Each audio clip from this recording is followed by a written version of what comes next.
2023 yılında Hulu, The Artful Dodger'ı tatil sezonunda sessizce yayınladı. Dizi, Charles Dickens'ın Victoria dönemi başyapıtı Oliver Twist'e yapıcı bir yorum olarak sunuldu. Ancak Dickens'ın baş kahramanı yetim çocuğa odaklanmak yerine dizi, burada Jack Dawkins olarak bilinen Dodger'ı ele aldı ve onu kraliyet donanmasına katılmasına ve sonunda İngiliz-Avustralya kolonisinde cerrah olarak kendine bir hayat kurmasına yol açan yeni bir hayata soktu. Elbette Fagin de onu yakından takip ediyordu ve Jack'in yeni hayatına zorluklar getiriyordu.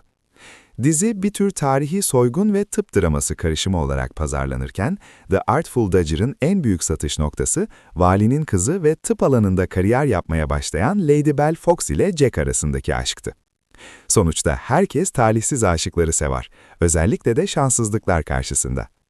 Netflix'te yayınlanan Bridgerton ile herkesin Regency dönemi romantizm hayallerini gerçekleştirmesinin ardından Hulu'da The Artful Dodger ile entelektüel romantizm hayranlarını memnun etmeye geliyor.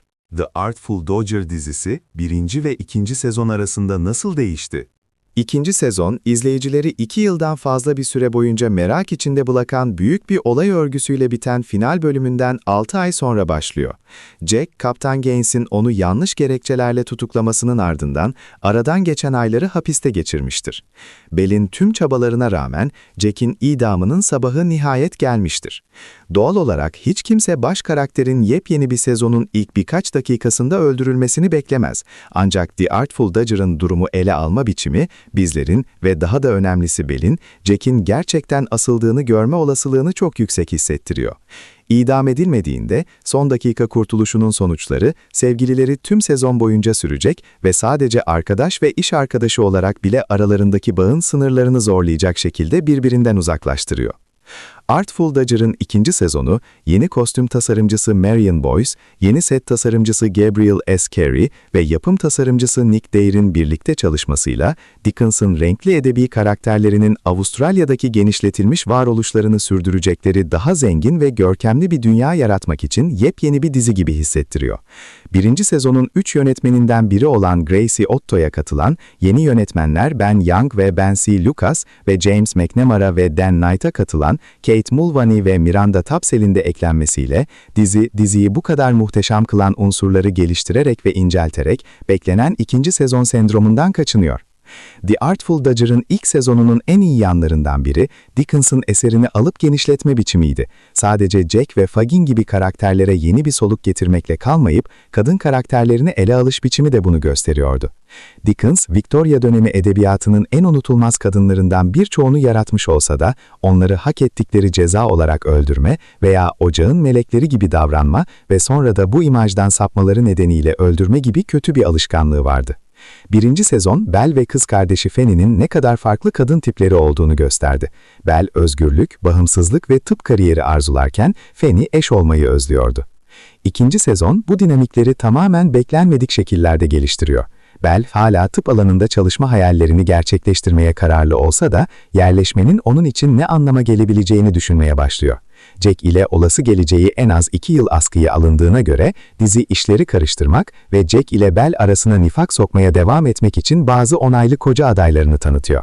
Müteşebbis Henry Boxer, Port Victoria'nın güvenliğini sağlamak üzere yeni görevine yerleşirken Belle'e hızla aşık oluyor ve limandaki cerrahi bir elin izlerini taşıyan bir dizi cinayetten Jack'i sorumlu tutmaya kararlı hale geliyor.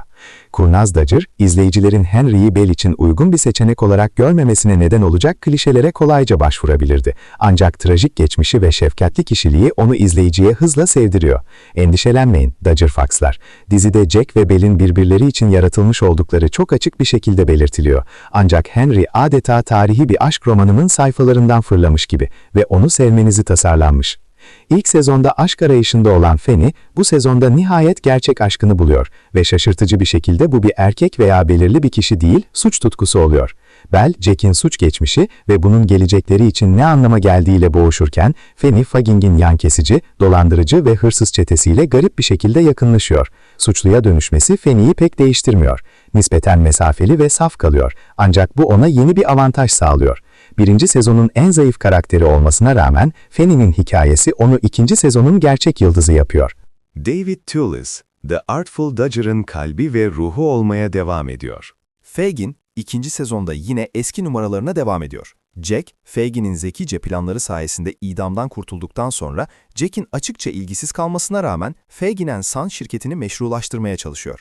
Ayrıca Jack'in Bella ile olan ilişkisinin bozuk durumundan faydalanarak ilişkiyi tamamen sarsıyor ve çift, Fagin'in onlara dayattığı iletişim sorunlarının üstesinden gelmeyi başarsa da suç örgütü nihayetinde kırılgan romantizmi paramparça ediyor.